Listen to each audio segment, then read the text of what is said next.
DWG file, we import first floor. After created family type for columns, we select and select DWG file. I think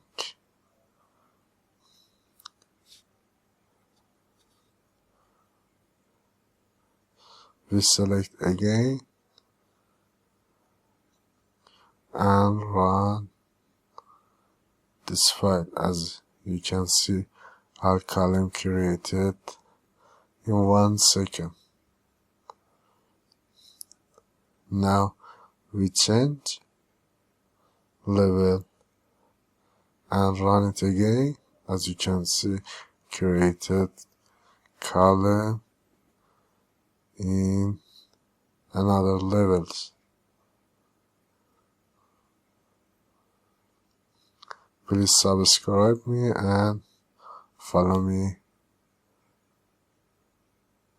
for more tutorial. Master Structural Studio.